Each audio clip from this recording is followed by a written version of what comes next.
If you're looking for a simple way to boost your health, Kegel exercises might be your new best friend. Kegel exercises are all about clench and release moves that strengthen your pelvic floor muscles.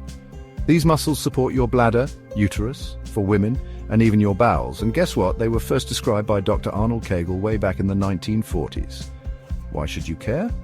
For women, Kegels can improve bladder control, speed up recovery after childbirth, and enhance sexual satisfaction.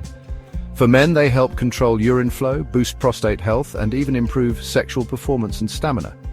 Here's how you do it. Identify your pelvic floor muscles. Think about the muscles you use to stop urination midstream. Got it? Now tighten those muscles for 3 to 5 seconds, then relax for the same amount of time.